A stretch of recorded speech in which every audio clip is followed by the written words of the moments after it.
নমস্কার, Bengali classics by Supriya চ্যানেলের এই বিশেষ অডিও বুক সিরিজে প্রতি রবিবার সকাল ৯টায় আমি সুপ্রিয়া শোনাতে চলেছি বিশ্বকবি রবীন্দ্রনাথ ঠাকুরের অমর সৃষ্টি গল্পগুচ্ছ থেকে এক একটি করে গল্প। শব্দের মূর্ছনায়, আবেগের স্পর্শে, অনুভব, চিন্তা, চেতনার, রবীন্দ্র ভাবনার গভীরতায় আসুন কণ্ঠের মাধ্যমে রবীন্দ্র সাহিত্যের মাধুর্যকে অনুভব করি আর ডুবে যাই বাংলা সাহিত্যের সেই সোনালী অধ্যায়ে। আজ যারা আমার চ্যানেলে নতুন শ্রোতা, তারা ভালো লাগলে চ্যানেলটি সাবস্ক্রাইব করে বেল আইকন ক্লিক করে অল অপশানটা সিলেক্ট করে দেবেন প্লিজ। চলুন শুরু করি। আজকের গল্প সম্পাদক। আমার স্ত্রী বর্তমানে প্রভা সম্বন্ধে আমার কোনো চিন্তা ছিল না। তখন প্রভা অপেক্ষা প্রভার মাতাকে লইয়া কিছু অধিক ব্যস্ত ছিলাম। তখন কেবল প্রভার খেলাটুকু, হাসিটুকু দেখিয়া, তাহার আধো আধো কথা শুনিয়া এবং আদরটুকু লইয়াই তৃপ্ত থাকিতাম। যতক্ষণ ভালো লাগিত নাড়াচাড়া করিতাম। কান্না আরম্ভ করিলেই তাহার মার কোলে সমর্পণ করিয়া সত্বর অব্যাহতি লইতাম। তাহাকে যে বহু চিন্তা ও চেষ্টায় মানুষ করিয়া তুলিতে হইবে, একথা আমার মনে আসে নাই। অবশেষে অকালে আমার স্ত্রীর মৃত্যু হইলে একদিন মায়ের কোল হইতে খসিয়া মেয়েটি আমার কোলের কাছে আসিয়া পড়িল। তাহাকে বুকে টানিয়া লইলাম, কিন্তু মাতৃহীনা দুহিতাকে দ্বিগুণ স্নেহে পালন করা আমার কর্তব্য, এটা আমি বেশি চিন্তা করিয়াছিলাম, না পত্নীহীন পিতাকে পরম যত্নে রক্ষা করা তাহার কর্তব্য, এইটে সে বেশি অনুভব করিয়াছিল, আমি ঠিক বুঝিতে পারি না। কিন্তু ৬ বৎসর বয়স হইতেই সে গিন্নিপনা আরম্ভ করিয়াছিল। বেশ দেখা গেল ওইটুকু মেয়ে তাহার বাবার একমাত্র অভিভাবক হইবার চেষ্টা করিতেছে। আমি মনে মনে হাসিয়া তাহার হস্তে আত্মসমর্পণ করিলাম। দেখিলাম যতই আমি অকর্মণ্য অসহায় হই, ততই তাহার ভালো লাগে। দেখিলাম আমি নিজে কাপড়টা ছাতাটা পাড়িয়া লইলে সে এমন ভাব ধারণ করে যেন তাহার অধিকারে হস্তক্ষেপ করা হইতেছে। বাবার মতো এত বড় পুতুল সে ইতিপূর্বে কখনো পায় নাই। এই জন্য বাবাকে খাওয়াইয়া পরাইয়া বিছানায় শুয়াইয়া সে সমস্ত দিন বড় আনন্দে আছে। কেবল ধারাপাত এবং পদ্যপাঠ প্রথম ভাগ অধ্যাপনের সময় আমার পিতৃত্বকে কিঞ্চিত সচেতন করিয়া তুলিতে হইত।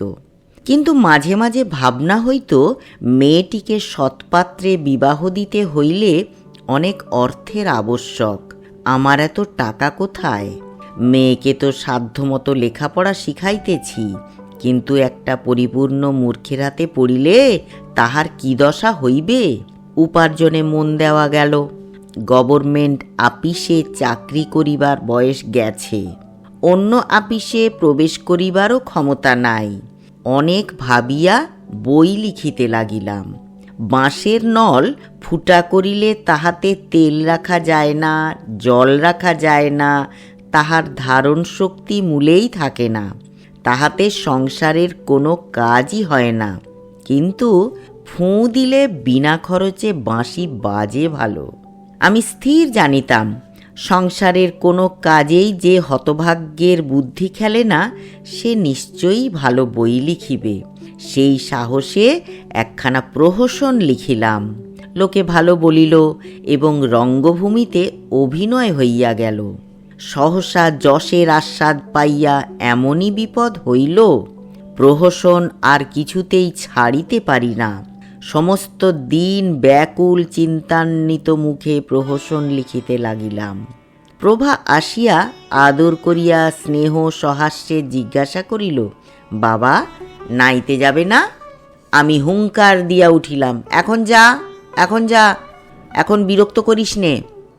বালিকার মুখখানি বোধ করি একটি ফুৎকারে নির্বাপিত প্রদীপের মতো অন্ধকার হইয়া গিয়াছিল। কখন সে অভিমান বিস্ফারিত হৃদয়ে নীরবে ঘর হইতে বাহির হইয়া গেল আমি জানিতেও পারি নাই। দাসীকে তাড়াইয়া দিই, চাকরকে মারিতে যাই, ভিক্ষুক সুর করিয়া ভিক্ষা করিতে আসিলে তাহাকে লাঠি লইয়া তাড়া করি। পথপার্শ্বেই আমার ঘর হওয়াতে যখন কোনো নিরীহ পান্থ জানালার বাহির হইতে আমাকে পথ জিজ্ঞাসা করে, আমি তাহাকে জাহান্নম নামক একটা অস্থানে যাইতে অনুরোধ করি। হায়, কেহই বুঝিত না আমি খুব একটা মজার প্রহসন লিখিতেছি, কিন্তু যতটা মজা এবং যতটা যশ হইতেছিল সে পরিমাণে টাকা কিছুই হয় নাই। তখন টাকার কথা মনেও ছিল না। এদিকে প্রভার যোগ্যপাত্রগুলি অন্য ভদ্রলোকদের কন্যাদায় মোচন করিবার জন্য গোকুলে বাড়িতে লাগিল। আমার তাহাতে খেয়াল ছিল না। পেটের জ্বালা না ধরিলে চৈতন্য হইত না, কিন্তু এমন সময় একটা সুযোগ জুটিয়া গেল। জাহির গ্রামের এক জমিদার একখানি কাগজ বাহির করিয়া আমাকে তাহার বেতনভোগী সম্পাদক হইবার জন্য অনুরোধ করিয়া পাঠাইলেন। কাজটা স্বীকার করিলাম। দিন কতক এমনই প্রতাপের সহিত লিখিতে লাগিলাম যে পথে বাহির হইলে লোকে আমাকে অঙ্গুলি নির্দেশ করিয়া দেখাইত এবং আপনাকে মধ্যাহ্ন তপনের মতো দুর্নিরীক্ষ বলিয়া বোধ হইত। জাহির গ্রামের পার্শ্বে আহির গ্রাম। দুই গ্রামের জমিদারে ভারী দলাদলি। পূর্বে কথায় কথায় লাঠালাঠি হইত, এখন উভয় পক্ষে ম্যাজিস্ট্রেটের নিকট মুচলেকা দিয়া লাঠি বন্ধ করিয়াছে এবং কৃষ্ণের জীব আমাকে পূর্ববর্তী খুনি লাঠিয়ালদের স্থানে নিযুক্ত করিয়াছে। সকলেই বলিতেছে আমি পদমর্যাদা রক্ষা করিয়াছি। আমার লেখার জ্বালায় আহিগ্রাম আর মাথা তুলিতে পারে না। তাহাদের জাতি, কুল, পূর্বপুরুষের ইতিহাস সমস্ত আদ্যপান্ত মশিলিপ্ত করিয়া দিয়াছি। এই সময়টা ছিলাম ভালো, বেশ মোটাসোটা হইয়া উঠিলাম। মুখ সর্বদা প্রসন্ন, হাস্যময় ছিল। আহির গ্রামের পিতৃপুরুষদের প্রতি লক্ষ্য করিয়া এক একটা মর্মান্তিক বাক্যশেল ছাড়িতাম, আর সমস্ত জাহির গ্রাম হাসিতে হাসিতে পাকা ফুটির মতো বিদীর্ণ হইয়া যাইত। বড় আনন্দে ছিলাম। অবশেষে আহির গ্রামও একখানা কাগজ বাহির করিল। সে কোনো কথা ঢাকিয়া বলিত না, এমনি উৎসাহের সহিত অবিমিশ্র প্রচলিত ভাষায় গাল পাড়িত যে ছাপার অক্ষরগুলা পর্যন্ত যেন চক্ষের সমক্ষে চিৎকার করিতে থাকিত। এই জন্য দুই গ্রামের লোকই তাহার কথা খুব স্পষ্ট বুঝিতে পারিত। কিন্তু আমি চিরাভ্যাসবশত এমনই মজা করিয়া এবং কূটকৌশল সহকারে বিপক্ষদিগকে আক্রমণ করিতাম যে শত্রু মিত্র কেহই বুঝিতে পারিত না আমার কথার মর্মটা কি। তাহার ফল হইল এই, জিত হইলেও সকলে মনে করিত আমার হার হইল। দায়ে পড়িয়া সুরুচি সম্বন্ধে একটি উপদেশ লিখিলাম। দেখিলাম ভারী ভুল করিয়াছি, কারণ যথার্থ ভালো জিনিসকে যেমন বিদ্রূপ করিবার সুবিধা এমন উপহাস্য বিষয়ক নহে। হনুবংশীয়েরা মনুবংশীয়দের যেমন সহজে বিদ্রূপ করিতে পারে, মনুবংশীয়েরা হনুবংশীয় দিগকে বিদ্রূপ করিয়া কখনো তেমন কৃতকার্য হইতে পারে না। সুতরাং সুরুচিকে তাহারা দন্তন্মিলন করিয়া দেশ ছাড়া করিল। আমার প্রভু আমার প্রতি আর তেমন সমাদর করেন না। সভাস্থলেও আমার কোনো সম্মান নাই। পথে বাহির হইলে লোকে গায়ে পড়িয়া আলাপ করিতে আসে না, এমনকি আমাকে দেখিয়া কেহ কেহ হাসিতে আরম্ভ করিয়াছে। ইতিমধ্যে আমার প্রহসনগুলার কথাও লোকে সম্পূর্ণ ভুলিয়া গিয়াছে। হঠাৎ বোধ হইল আমি যেন একটা দেশালাইয়ের কাঠি, মিনিটখানেক জ্বলিয়া একেবারে শেষ পর্যন্ত পুড়িয়া গিয়াছি। মন এমনি নিরুৎসাহ হইয়া গেল, মাথা খুঁড়িয়া মরিলে এক লাইন লেখা বাহির হয় না। মনে হইতে লাগিল বাঁচিয়া কোনো সুখ নাই। প্রভা আমাকে এখন ভয় করে, বিনা আহ্বানে সহসা কাছে আসিতে সাহস করে না। সে বুঝিতে পারিয়াছে মজার কথা লিখিতে পারে এমন বাবার চেয়ে মাটির পুতুল ঢের ভালো সঙ্গী। একদিন দেখা গেল আমাদের আহির গ্রাম প্রকাশ জমিদারকে ছাড়িয়া আমাকে লইয়া পড়িয়াছে। গোটা কতক অত্যন্ত কুৎসিত কথা লিখিয়াছে। আমার পরিচিত বন্ধুবান্ধবেরা একে একে সকলেই সেই কাগজখানা লইয়া হাসিতে হাসিতে আমাকে শুনাইয়া গেল। কেহ কেহ বলিল, ইহার বিষয়টা যেমনই হোক, ভাষার বাহাদুরি আছে। অর্থাৎ গালি যে দিয়াছে তাহা ভাষা দেখিলেই পরিষ্কার বুঝা যায়। সমস্ত দিন ধরিয়া 20 জনের কাছে ওই এক কথা শুনিলাম। আমার বাসার সম্মুখে একটু বাগানের মতো ছিল। সন্ধ্যাবেলায় নিতান্ত পীড়িত চিত্তে সেইখানে একাকী বেড়াইতেছিলাম। পাখিরা নিড়ে ফিরিয়া আসিয়া যখন কলরব বন্ধ করিয়া স্বচ্ছন্দে সন্ধ্যার শান্তির মধ্যে আত্মসমর্পণ করিল, তখন বেশ বুঝিতে পারিলাম পাখিদের মধ্যে রসিক লেখকের দল নাই এবং সুরুচি লইয়া তর্ক হয় না। মনের মধ্যে কেবলই ভাবিতেছি কি উত্তর দেওয়া যায়। ভদ্রতার একটা বিশেষ অসুবিধা এই যে সকল স্থানের লোকে তাহাকে বুঝিতে পারে না। অভদ্রতার ভাষা অপেক্ষাকৃত পরিচিত।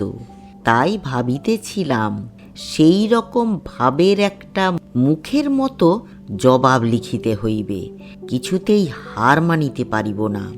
এমন সময়ে সেই সন্ধ্যার অন্ধকারে একটা পরিচিত ক্ষুদ্র কণ্ঠের স্বর শুনিতে পাইলাম এবং তাহার পরেই আমার করতলে একটা কোমল উষ্ণ স্পর্শ অনুভব করিলাম। এত উদ্বেজিত অন্যমনস্ক ছিলাম যে সেই মুহূর্তে সেই স্বর ও সেই স্পর্শ জানিয়াও জানিতে পারিলাম না। কিন্তু এক মুহূর্ত পরেই সেই স্বর ধীরে ধীরে আমার কর্ণে জাগ্রত। সেই সুধা স্পর্শ আমার করতলে সঞ্জীবিত হইয়া উঠিল। বালিকা একবার আস্তে আস্তে কাছে আসিয়া মৃদুস্বরে ডাকিয়াছিল, বাবা। কোনো উত্তর না পাইয়া আমার দক্ষিণ হস্ত তুলিয়া ধরিয়া একবার আপনার কোমল কপলে বুলাইয়া আবার ধীরে ধীরে গৃহে ফিরিয়া যাইতেছে। বহুদিন প্রভা আমাকে এমন করিয়া ডাকে নাই এবং স্বেচ্ছাক্রমে আসিয়া আমাকে এতটুকু আদর করে নাই। তাই আজ সেই স্নেহস্পর্শে আমার হৃদয় সহসা অত্যন্ত ব্যাকুল হইয়া উঠিল। কিছুক্ষণ পরে ঘরে ফিরিয়া গিয়া দেখিলাম প্রভা বিছানায় শুইয়া আছে। শরীর ক্লিষ্টচ্ছবি, নয়ন ঈষৎ নিমিলিত, দিন শেষের ঝরিয়া পড়া ফুলের মতো পড়িয়া আছে। মাথায় হাত দিয়া দেখি অত্যন্ত উষ্ণ, উত্তপ্ত নিঃশ্বাস পড়িতেছে, কপালের শির দপদপ করিতেছে। বুঝিতে পারিলাম বালিকা আসন্ন রোগের তাপে কাতর হইয়া পিপাসিত হৃদয়ে একবার পিতার স্নেহ, পিতার আদর লইতে গিয়াছিল। পিতা তখন জাহির প্রকাশের জন্য খুব একটা কড়া জবাব কল্পনা করিতেছিল। পাশে আসিয়া বসিলাম। বালিকা কোনো কথা না বলিয়া তাহার 2 জ্বর তপ্ত করতলের মধ্যে আমার হস্ত টানিয়া লইয়া তাহার উপরে কপল রাখিয়া চুপ করিয়া শুইয়া রহিল।